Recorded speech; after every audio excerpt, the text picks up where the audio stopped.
Alors vous signez, Fabrice, le scénario de Adoration avec Romain Prota et Vincent Tavier, qui est aussi évidemment votre producteur. Comment est-ce qu'on écrit un scénario à 6 mains?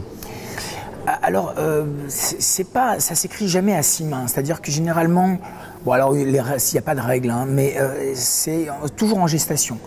C'est-à-dire que moi, généralement, je viens avec une idée, une intuition. Cette intuition, j'essaie de la développer.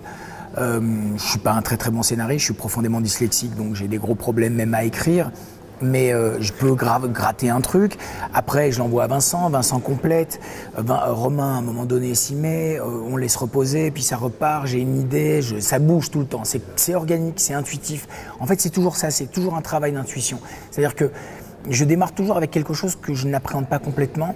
Et le chemin, en fait, me montre la voie, vraiment. Alors après, il y a des spécificités. Il y a Romain a une vraie dextérité pour les dialogues, par exemple. Donc, il repasse beaucoup sur les dialogues. Moi, à un moment donné, j'ai besoin de me confronter au storyboard.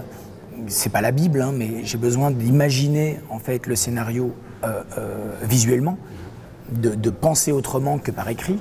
Et comme je suis beaucoup plus visuel que quelqu'un qui écrit, donc très vite je vois les choses autrement, je les articule différemment. Donc le scénario prend une nouvelle dimension, donc on réécrit après pour avoir un scénario qui met tout le monde d'accord sur le plateau. Et moi je ne travaille plus qu'avec mon storyboard en fait. Et les acteurs évidemment. Alors l'adolescente jouée par Fantine Ardouin se prénomme Gloria, Lola Dueñas dans Alléluia, c'était Gloria, et quelque part Laurent Lucas dans Calvaire, c'était un peu Gloria. Ouais. Alors qu'est-ce que ce nom Gloria représente pour vous? Je n'en sais rien, je ne sais pas du tout. Je ne sais pas du tout, mais c'est probablement une facilité. Mais au fond, voilà, c'est un personnage c'est peut-être la part féminine, la mienne, que je cherche, ou la part hystérique que je cherche en moi, ou alors la femme qui me fait peur, que j'essaie d'appréhender, que j'essaie de comprendre. Je ne sais pas. En tout cas, je sais que dans le prochain, il y a de nouveau une Gloria. Oui, bah, et puis c'est comme les correspondances, il y a des noms de famille qui reviennent.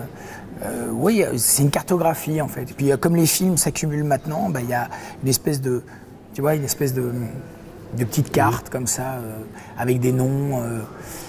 Et ça me plaît beaucoup ça.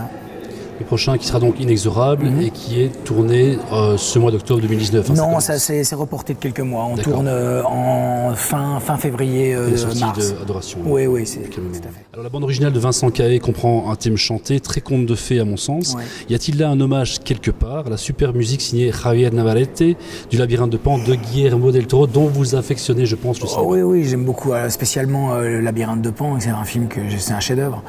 C'est sûr. Tout à fait.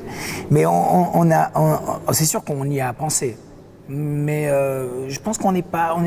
Enfin, moi, ça me fait plus penser à du Danny Elfman en fait. Il y a plus un côté Elfman, surtout à la fin. Mais après, ça n'appartient qu'à Vincent. Au fond, c'est un thème que les Américains n'ont pas voulu sur Message from the King, le film que j'ai fait là-bas, aux États-Unis. Ils n'en ont pas voulu et j'aimais tellement ce thème que j'ai demandé à Cahe de le retravailler et donc on l'a agencé. Le thème était beaucoup plus violent, beaucoup plus... il est beaucoup plus symphonique, on va dire, sur le film américain. Voilà, il y a quelque chose qu'on a cherché qui était plus enfantin et que Vincent a développé. Et moi, je suis absolument bouleversé par la musique du film. Hein, vraiment, je l'aime beaucoup. Nous aussi. La musique est évidemment hyper importante dans ce film aussi, le travail sur le son aussi. Alors l'importance des éléments naturels dans le film, elle est bien là, cette importance, avec une forte présence de la pluie, des éléments à l'écran. C'est aussi important de rendre ce film, vous l'avez dit, organique, vivant. Ce travail sur le son, voilà, comment ça se passe? Bah, encore une fois, c'est un truc de collaboration. Je travaille toujours avec les mêmes personnes. Fred Mert est quelqu'un qui m'accompagne beaucoup et depuis longtemps. Fred fait le plateau, c'est pas ce qu'il aime le plus, bon, avec Ludo Van Parchenberg, mais ils font généralement le plateau. Et puis après, je travaille le son, le montage son avec Fred jusqu'au mixage, et c'est assez long. Mais Fred travaille beaucoup aussi avec Vincent Cahe. Il y a une espèce de complémentarité entre le sound design et la musique. Et pour ça, Fred et Vincent sont très complémentaires. Donc, tu vois, c'est vraiment en fait réellement un travail d'équipe. c'est vraiment quelque chose qu'on a mis en place peu à peu et qui fonctionne. Qui fonctionne.